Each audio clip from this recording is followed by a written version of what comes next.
जब आपका बच्चा तोतली आवाज में आपको बोलता था माँ, तो जब वो हल्का सा भी रोता था तो क्या आप अपने सभी कामों को छोड़कर अपने बच्चे को गोदी में नहीं उठाते थे कि मेरा बच्चा पता नहीं क्यों रो रहा है, मेरी आत्मा तड़प रही है, पता नहीं कैसे क्या हो गया उसको, क्यों रो रहा है, आराम से क्यों नहीं है मेरा बच्चा। वो तो जगत जननी है, वो कृपा बरसाती है।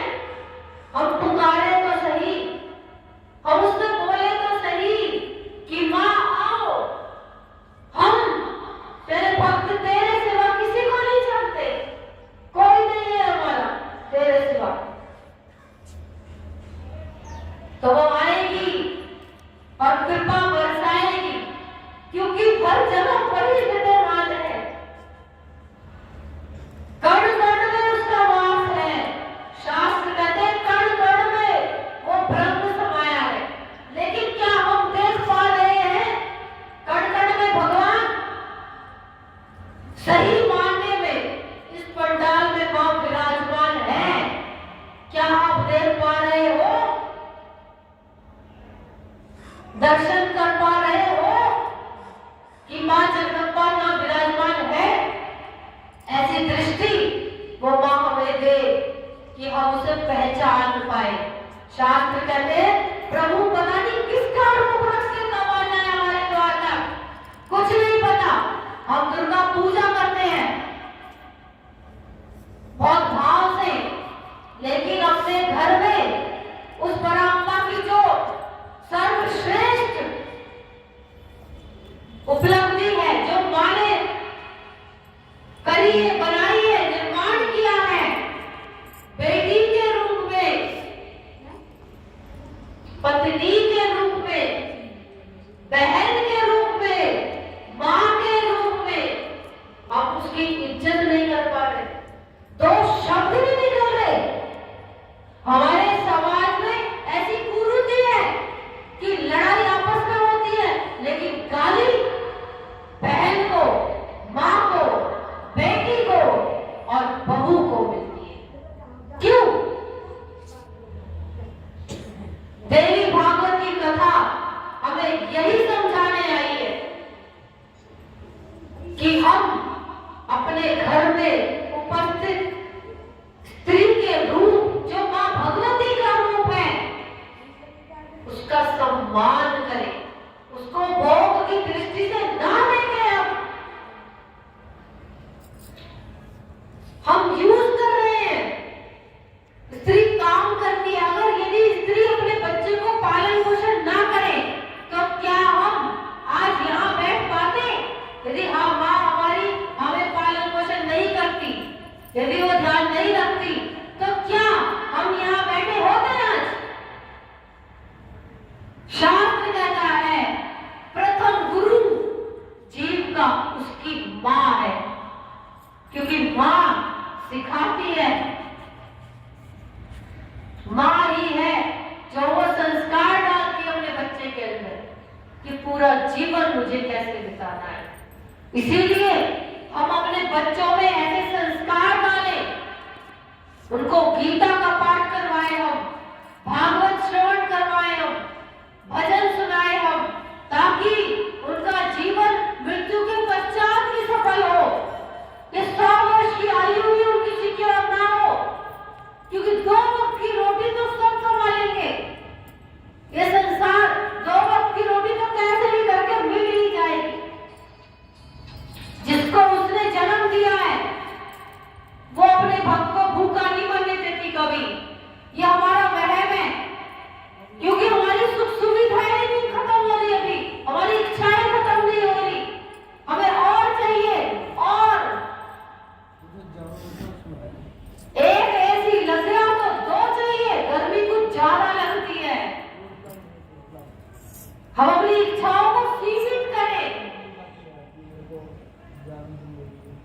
क्योंकि इच्छाएं कभी खत्म नहीं होगी। तो भागवत की कथा का सबसे पहला श्लोक यही कहता है कि हे मां, सर्व जगत में, ब्रह्मांड में तुम ही समाई हो, तो हमें वो दृष्टि दो कि हम तुझे पहचान पाए, जन जन में तेरा दर्शन कर पाए। प्रहलाद ने पहचाना, इसीलिए तो खंभों में से नरसिंह भगवान प्रकट हो गए। नहीं तो यहाँ पर भी खंभे लगे हुए हैं, हो जाए कोई भगवान प्रकट, क्योंकि हम ऐसा देख नहीं पा रहे, हमारी दृष्टिकोण नहीं है ऐसा। क्योंकि शास्त्र कहते हैं जैसा हम देखना चाहते हैं संसार हमें वही दिखाएगा। यदि आप कथाएं श्रवण करना चाहते हैं, भक्ति के मार्ग में जाना चाहते हैं, तो आपको गुरु मिलेंगे, भक्त मिलेंगे जो आपको रास्ता दिखाएंगे कि इस रास्ते पर चलो। हमारे वेद शास्त्र हैं जो हमारे ऋषि मुनियों ने लिखे, इन कथाओं के माध्यम से वेद शास्त्रों को हमें समझाने के लिए उन्होंने इन कथाओं का निर्माण किया, ताकि हम जैसे जन साधारण को समझ आ सके कि क्यों हम 84 लाख योनियों में चक्कर काट रहे हैं, क्या कारण है इसका।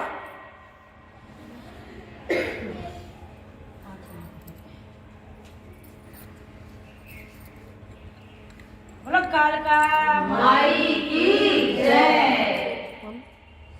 तंत्र कहता है सृष्टि, स्थिति, संहार, अंत 4 अवस्थाएं होती है। जीव की 4 अवस्थाएं होती है। आप इसको किसी भी रास्ते में ले सकते हैं, साधना में ले, गृहस्थी में ले, अपनी इष्ट से मिलने का जो भी हमारा साधन है उसके लिए, या फिर साधारणतः जैसे भी जो भी हम नॉर्मल घर में कार्य करते हैं, जैसे ही हम आयोजन हुआ है, पहले हमने सोचा कि हम कथा श्रवण करेंगे। आपके मन में सृष्टि हुई, आपने सोचा कि हम जाएंगे, पंडाल में बैठेंगे, कथा श्रवण करेंगे, तभी तो आप आए। उसके बाद हमारी स्थिति होती है, आप यहाँ आकर बैठ गए, आप कथा श्रवण कर रहे हैं। जब कथा विश्राम की ओर जाएगी तब हम सभी उठकर अपने अपने घरों को चले जाएंगे। पहले किसी चीज की सृष्टि होती है। हम अगर पूजा में जाए तो हम सबसे पहले श्री विग्रह को अपने घर में लाते हैं, मंदिर जाते हैं, माला करते हैं, जोत जगाते हैं, स्नान करवाते हैं, श्रृंगार करते हैं अपने प्रभु का। हम सृष्टि करते हैं, फिर हमारा वो रोज का नियम बनता है कि हम अपना विग्रह लेके आए हैं तो हम समय से इसकी पूजा करें। हमारी ड्यूटी बनती है ये कि यदि शिव विग्रह हमारे घर रखा है, हम लाए हैं, क्योंकि जितने भक्त उतने भगवान। आप ये ना सोचें कि मुझे भगवान की प्राप्ति नहीं हो सकती। क्यों नहीं हो सकती? यदि आपके घर में श्री विग्रह है तो केवल और केवल आपके हैं। वो नहीं कहेगी आपको कि मुझे आज स्नान क्यों नहीं कराया। वो हमारी ड्यूटी बनती है कि समय से हम उसकी जोत जगाए, उसको श्रृंगार करें, उसको इंतजार न कराए। यदि आरती हम कर रहे हैं और किसी का फोन आ जाए तो हम आरती को छोड़कर फोन अटेंड कर रहे हैं। भगवान वेट कर रहा है कि अब आएगा और मेरी आरती पूरा करेगा। भगवान खड़ा है। भगवान से इंपॉर्टेंट वो फोन है। जितनी कीमत हम जिस वस्तु को देंगे, ये संसार हमको वही वस्तु प्रदान कर देगा। बस हमारा विवेक जागृत होने की आवश्यकता है कि हम इस चीज को सोचें कि हमें करना क्या है। यदि आप शादी पार्टियों में जाने लगे, आप फिल्मी गाने अगर सुनते हैं तो आपको वो अच्छे लगेंगे और आपको अच्छे लगेंगे वो। यदि आप भजन की ओर जाएंगे तो आपको भजन अच्छे लगेंगे, अच्छे अच्छे संत आपको देखने को मिलेंगे। यदि आप बुराई की ओर जाएंगे तो बुरे लोग भी मिलेंगे, क्योंकि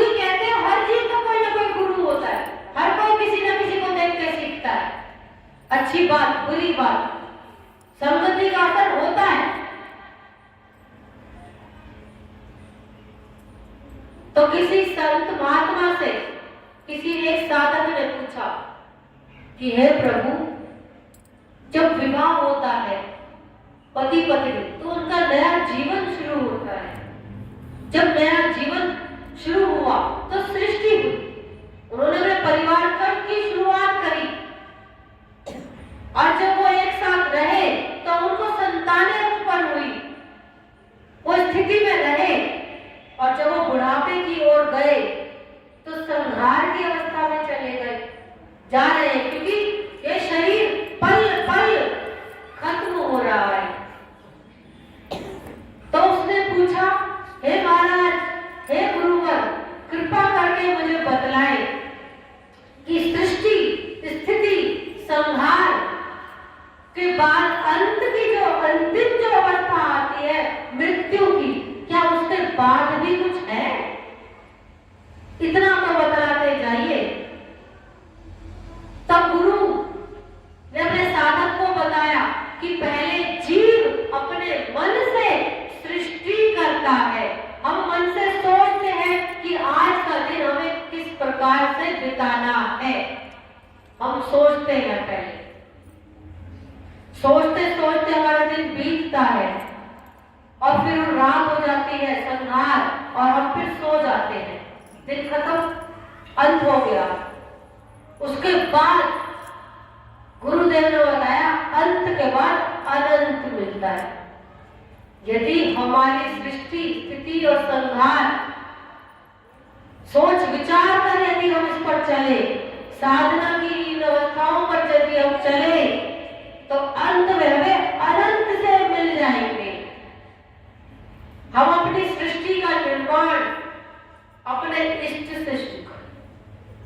सृष्टि का निर्माण का अर्थ है हम अपने दिन की शुरुआत अपने इष्ट से करें, उनके दर्शन से करें, उनकी सेवा पूजा भोग आरती, उनके भजन, उनकी कथा श्रवण करते करते हम अपने शाम को बिताएं।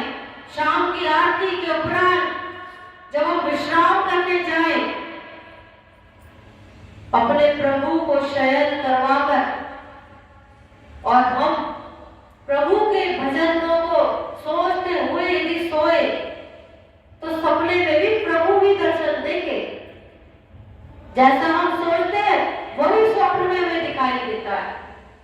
यानी जब हम मृत्यु शैया पर जब हम जाएंगे, इस जीवन की जो अंतिम की ओर जब हम जाएंगे, यदि हमारी साधना होगी, उपासना जितनी होगी, उसके उपरांत हमें अगले जन्म में वहीं से शुरुआत होगी।